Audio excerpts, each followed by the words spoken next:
Hello YouTube, Dave here again. Welcome back to another 4E Friday video, which is actually going to be put into two different playlists on this channel because this can also fit into the Dragon Horde series that I really need to get back into. Today we are taking a look at Dragon Magazine Annual. I've had this book for several years now, and truthfully, I don't think I've ever really looked through it since I picked it up and did a really cursory flip through of it. And like I said, I think I bought this back in 2021 or maybe 2022. It was before we bought the house that we have now because we were still living in the city at the time. Also, I want to apologize if you can hear my dehumidifier going.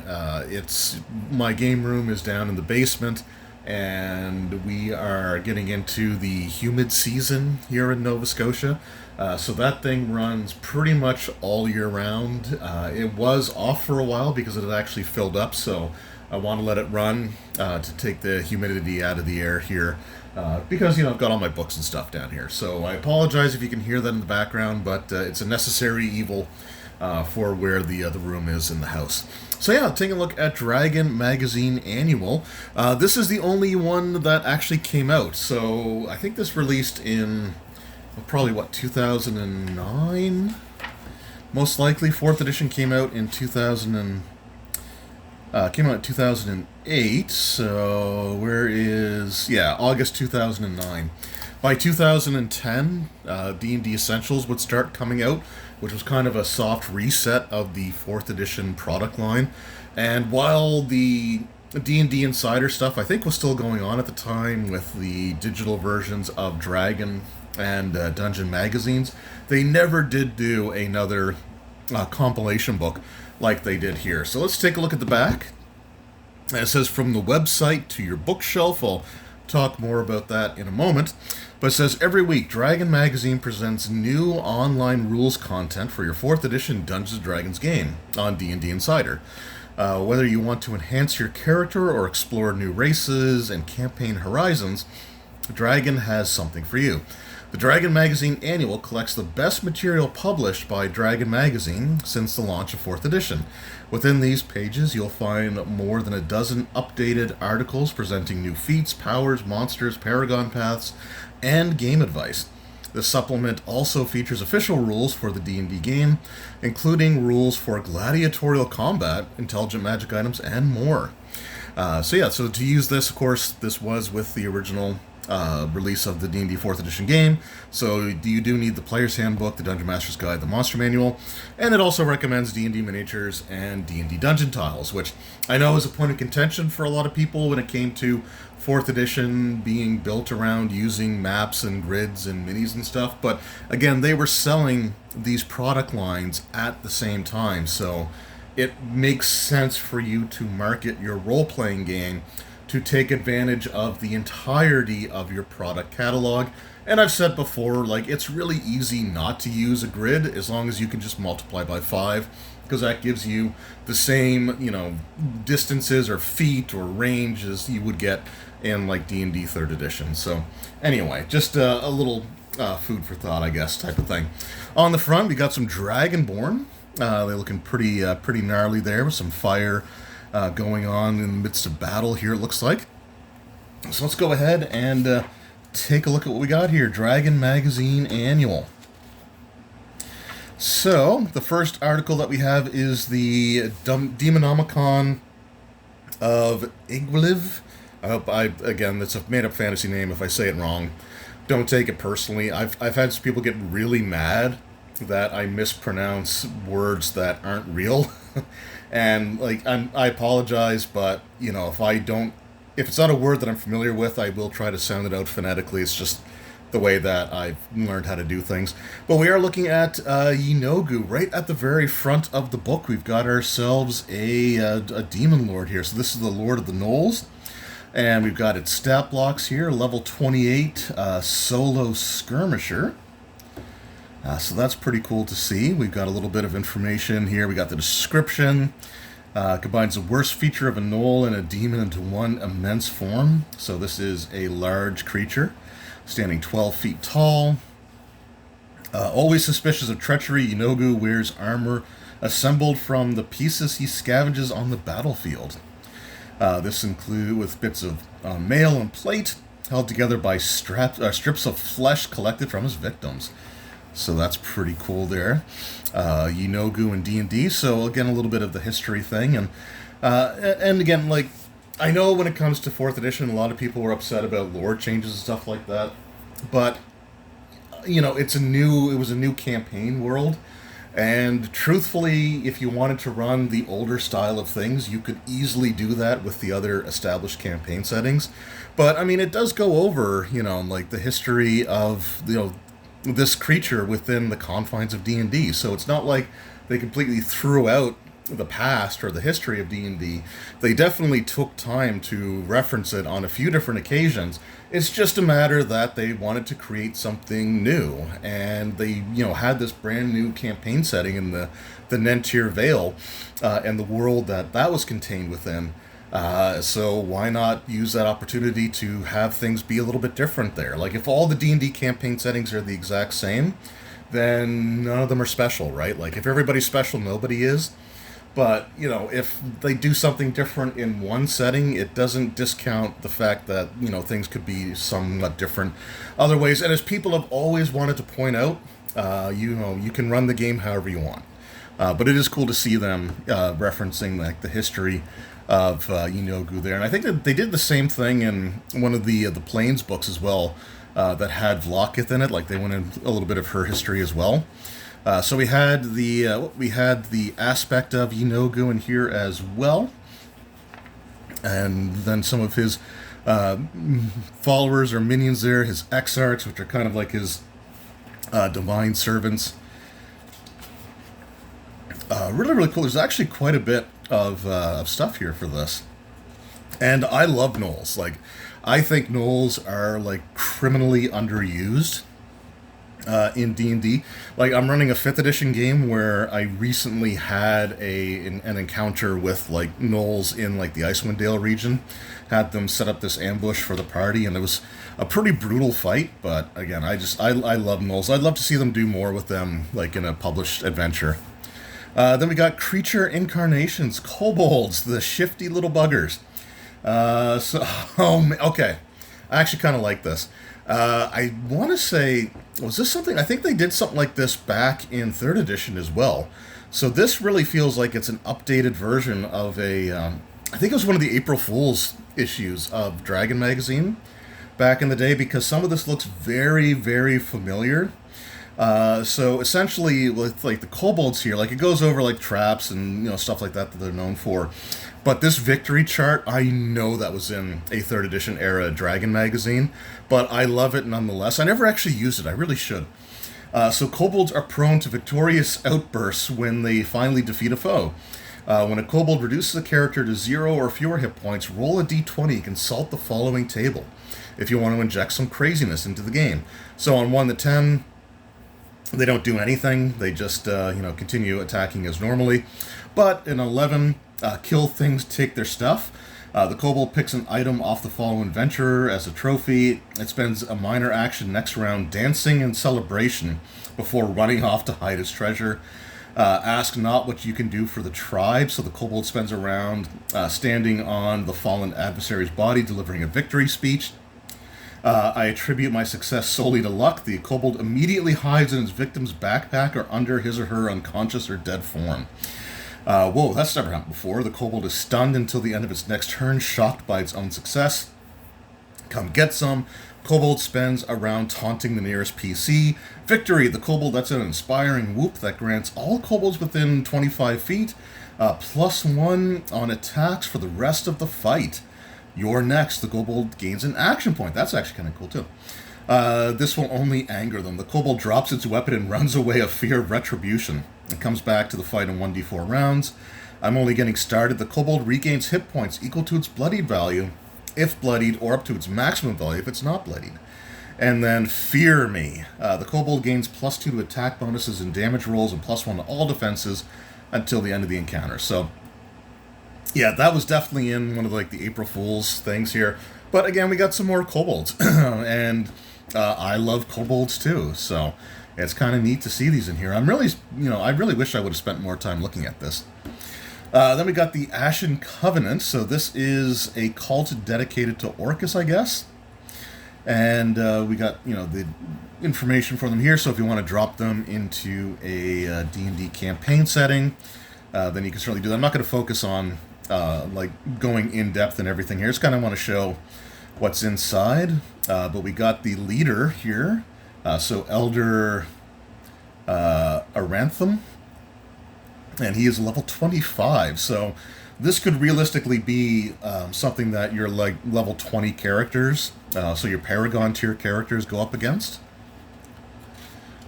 We got Mola Gruin, the Black Dragon. So an undead dwarf.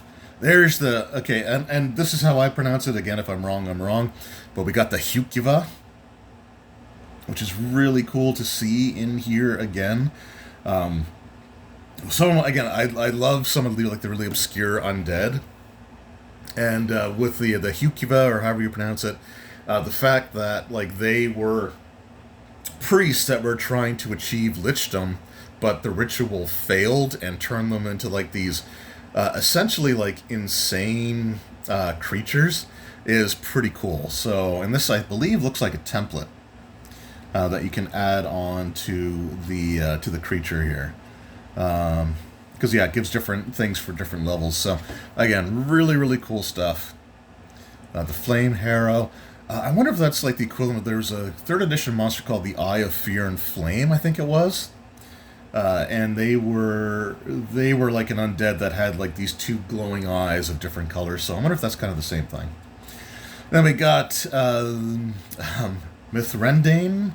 Mithrendane, Citadel of the Feywild. So, again, another campaign location for you to use in your game. This one looks like it's more heroic tier, so lower level stuff, but again, can be useful. Anything that can add setting information to your campaign, I think, is perfectly fine. We also got some new abilities for some of the different classes, so the fighter and the wizard in particular.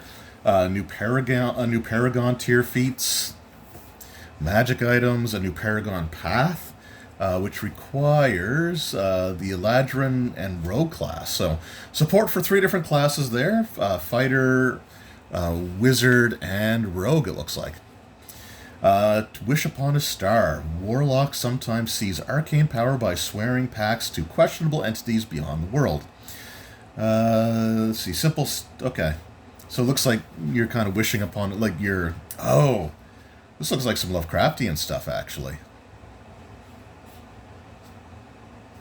That's pretty cool looking. I like that. Yeah. Again, some new Warlock support. The Blood Ghost Syndicate. So the word goblin brings forth images of shrieking goblin warriors descending upon a village in the dead of night. Long columns of armored hobgoblins marching in precise formation, and the cunning bugbears waiting in ambush along a forest track. The Blood Ghost Syndicate likes to keep it that way. From their hidden lairs in cities across the world, they engage in extortion, assassination, robbery, and even the occasional legitimate business venture. Spurred on by a combination of boundless greed and shrewd cunning, the Blood Ghost Syndicate has built an empire of crime beneath the noses of those sworn to defend civilization from goblin incursions. So it's like a goblinoid guild. And I think there was mention of the Blood Ghost stuff before, because I think in D&D Minis, which was 3rd edition, they had, I have a bugbear miniature that I think was called the Blood Ghost Berserker or something like that. We got a doppelganger. And we got our bugbear assassins. I feel like 3rd had bugbears being more bestial and feral type of creatures, whereas the goblins were sort of skittish and just swarm creatures, and then the hobgoblins were the tacticians. So it is interesting to see the bugbears presented here as more conniving and sneaky and all that stuff here. We got a map for the locations, creating intelligent items. I might focus on this in a separate video, But intelligent items can always be a lot of fun to put into your game, especially if you give the item a really grating personality. So yeah, they have like an ogre chief that's embodying a pair of gauntlets of ogre power. You have a white dragon wormling whose essence is absorbed into a frost weapon. Really cool. Again, like the Dragon magazine had some really cool stuff. Like, it was never my favorite magazine between the two. Like, I always preferred Dungeon more, but I was always a DM. But there were definitely some cool articles in different Dragon issues over the years. And then we got our Gladiatorial rules and guidelines here. So some different encounter groups that you can use, victory conditions. Actually, interestingly enough, I just recently wrapped up a Gladiatorial Games scenario that I created for my Starfinder 2nd Edition game, using the Pathfinder 2e books and the Starfinder 2nd Edition playtest. So I just finished running a Gladiatorial thing, and I kind of wish I would have looked at this before I did that, because that could have given me some ideas on like things like having the crowds involved. And I did have like the crowds cheering or booing the characters based off different actions, but you know, there's just some cool guidelines in here that I kind of wish I would have included there. And then we are about to die. We who are about to die, D&D Gladiators. So these are like actual options for the Gladiator. So we got some feats included here.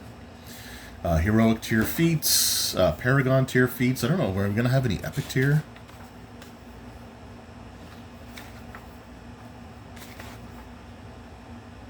No, it doesn't look like there's any epic tier stuff, but then there is the Paragon path for the Arena Champion.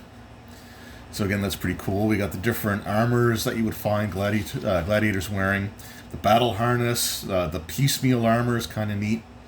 This armor assembled from pieces of chain or scale falsely seems to emphasize style over protection. Weapon mastery feats, with things like the bola. Is there one for like the net? Yeah, there's a net based one. Actually, a few net ones. So it's kind of like gladiatorial fighting styles. So that's pretty cool. Then we got the longest night. Is this a scenario? Oh, it's an encounter. Okay. And take place in Harkenwald. Interesting to see like an encounter thing in Dragon magazine, since like Dungeon existed as well, but still cool to have. And then the Damphir, of course, the half vampire.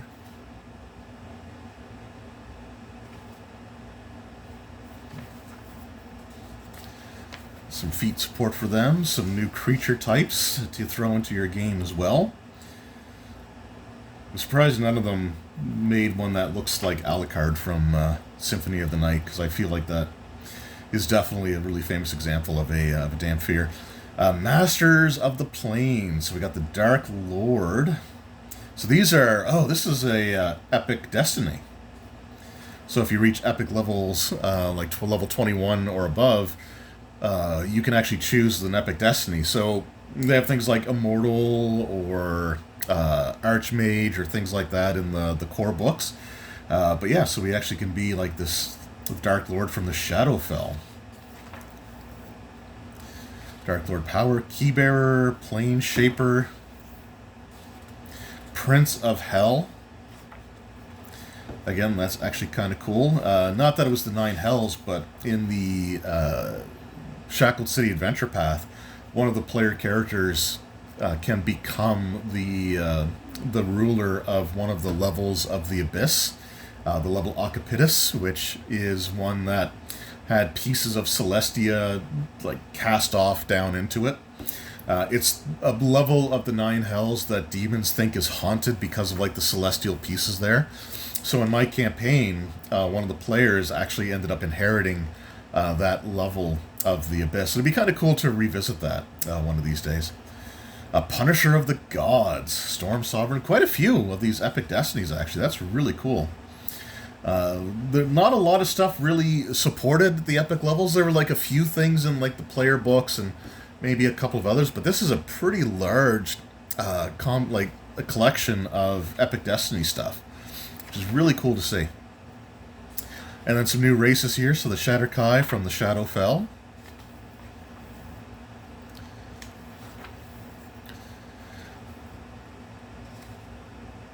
Spike Chain Mastery, Paragon Paths. That's actually a lot of support again just for the single race, which is cool. The Art of the Kill, so this is stuff for being like assassins. Secret Languages, new feats, killer alignment. Guild feats, that's actually kind of a neat inclusion. Garrote Specialist. Technique feats. Information on rivals. And there we go. So we ended the book with stuff on assassins. So that was Dragon Magazine Annual.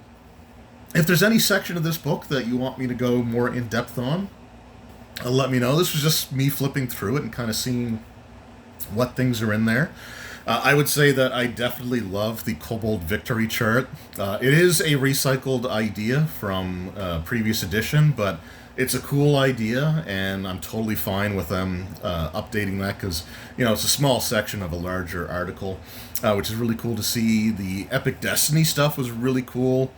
The information on Yunogu and the Blood Ghosts.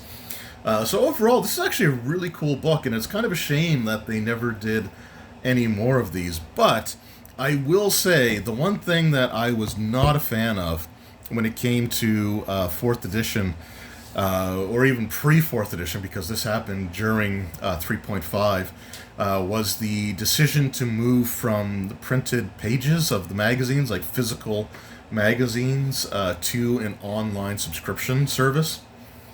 I'm old school. I like to have something physically in front of me. I can't read stuff off computer screens for very long. I spent 2 years working at a call center where I had migraines every single day that I worked. By the time I got home, it was just an absolutely miserable experience. And one of the videos that I actually want to do for 4th edition, because I've seen other videos and other genres of stuff that I watch, have kind of covered these what if scenarios, or how would you have changed things to try to make something more successful or whatever. And I do want to do a video for that for 4th edition, and I don't want to spoil too much of what I kind of have planned for that, but one of the biggest ones is that I never would have canceled the physical magazines. I think that the physical magazines should have absolutely have stayed.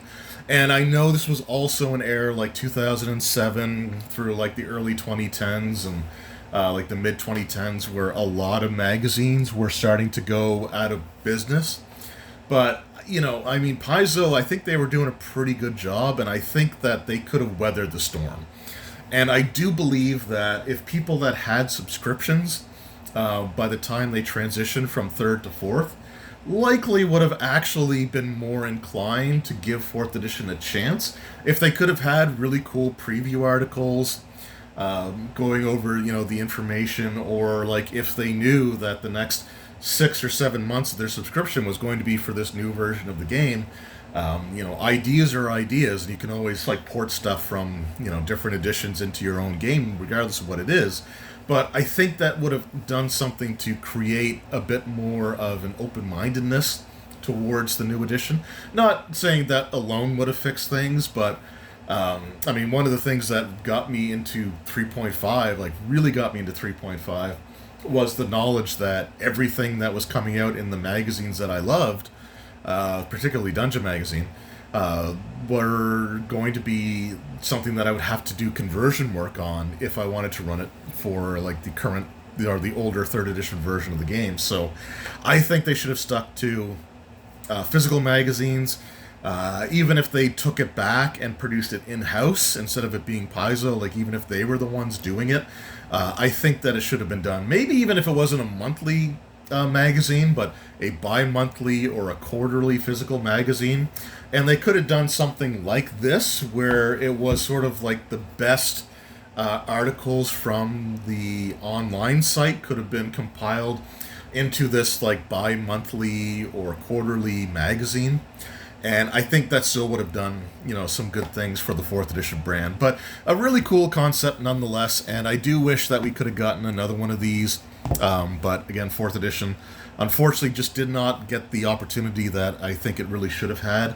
And by 2010, they kind of rebooted the Essentials line, and were focusing on like the relaunch stuff for that, and the support around that. And then by the time they were getting back into more kind of like standard releases for the overall 4th edition game, we were in 2012, and by then the 5e playtest was announced, and everything that was actually 4e specific in terms of like rule books or accessories were pretty well either gutted of their rules and were just like completely edition neutral, or they were flat out canceled, including the campaign setting book that was going to come out for like the 4th edition D&D world, that had like the Nentir Vale, and it was going to be like the actual world setting with like the old Empire of Narath and all of that stuff, and we never got that book. So disappointing, but this is again a cool inclusion, and I'm glad that I have it in my collection. It was one that I initially wasn't interested in, but now that I have it and I kind of flipped through it, I'm really glad that I do have it. So let me know in the comments below, were you guys subscribers to D&D Insider? And if so, what were some of your favorite articles from the online Dragon supplement? Let me know that in the comments below. Anyway, thank you all so very much for your time. I truly appreciate it, and we will see you in the next one. Until then, take care.